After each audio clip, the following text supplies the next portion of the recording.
അസ്സലാമു അലൈക്കും. ജുമാ കഴിഞ്ഞ് ആരും എഴുന്നേറ്റ് പോകരുത്. ഖതീബ് എന്നുള്ള നിലക്ക് ഒരു മർമ്മപ്രധാനമായ വിഷയം അവതരിപ്പിക്കാനുണ്ട്.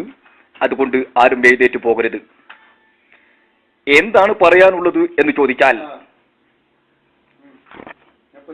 ഇവിടെ മൂല്യമാർക്ക് അല്ലെങ്കിൽ ഖാദിമാർക്ക് ചെലവിന് കൊടുക്കണം. അത് മഹലിന്റെ ബാധ്യതയാണ്. അപ്പൊ ആ മഹല് ഇല്ല നിവാസികള് അവർക്ക് ഭക്ഷണം ഉണ്ടാക്കി കൊടുക്കണം എന്നുള്ളത് വളരെ കറക്റ്റ് ആയിട്ടുള്ള സംഭവമാണ്, സത്യസന്ധമായ കാര്യമാണ്. എന്നാൽ ഇന്നത്തെ സമൂഹം 100 ഉറുപ്പ്യ 150 ഉറുപ്പ്യ തന്നിട്ട് മൂല്യർ എന്ന് പെരയിലും അല്ല അവിടെ പെണ്ണുങ്ങളില്ല എന്ന് പറഞ്ഞു ഒഴിഞ്ഞു മാറുന്നൊരു സമ്പ്രദായമുണ്ട്. അത് എല്ലാ മൂല്യമാരും ചെയ്യുന്ന പ്രവൃത്തി. ഇത് നിങ്ങൾ മനസ്സിലാക്കണം. മൂല്യമാരും എല്ലാവരും ഒരുപോലെയല്ല. ഏതെങ്കിലും ഒരു ഹറാം പറപ്പ് ചെയ്തിട്ടുണ്ടെങ്കിൽ അത് മൊത്തം മൂല്യമാരുടെ ആ ഘടകത്തിന് ഉത്തരവാദിത്തമില്ല എന്നുള്ളതാണ് യാഥാർത്ഥ്യം. അപ്പൊ നിങ്ങൾ മനസ്സിലാക്കണം, മൂല്യമാർക്ക് ചെലവിന് കൊടുക്കണം എന്നുള്ള വ്യക്തമായ ഒരു ഹദീസ് ഉണ്ട്. എന്താണ് ആ ഹദീസ് എന്നറിയുമോ? അക്ലു കുല്ലു ഖതീബുക്കും കുല്ലിയു സലാത്ത മറ ലഹം ബകുബ്സാ. അക്ലു നിങ്ങൾ തീറ്റിക്കണം, കുല്ലു ഖതീബുക്കും എല്ലാ ഖതീബമാരെയും, കുല്ലിയു സലാത്ത മറ എല്ലാ ദിവസവും 3 നേരവും, ലഹം ബകുബ്സാ റൊട്ടി നിറച്ച് നിങ്ങൾ തീറ്റിക്കണം കേട്ടോ.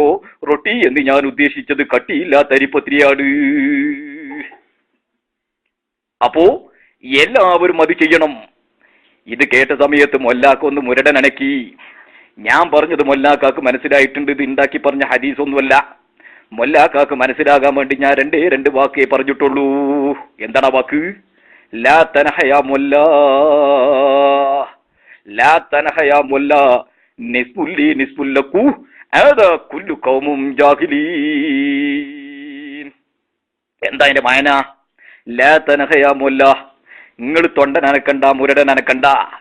നിസ്ബുല്ലി നിസ്ബുല്ലക്കും കിട്ടിയാല് പൗതിയാണ്.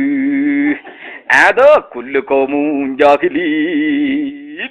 ഈ കൗമൊക്കെ ജാഹിലീങ്ങളാണ്, ഒന്നും തിരിയാത്തോലാണ്. മുണ്ടണ്ട. അപ്പോ ഇങ്ങനെയുള്ള പ്രശ്നങ്ങൾ നമ്മൾ പരിഹരിക്കേണ്ടതുണ്ട്. ഞാൻ കൂടുതൽ നീട്ടിപ്പരത്തി പോകുന്നില്ല. അപ്പൊ മൂല്യമാർക്ക് ചെലവിന് കൊടുക്കണം എന്നത് വളരെ യാഥാർത്ഥ്യമാണ്. അത് സംഭവിച്ചിരിക്കണം.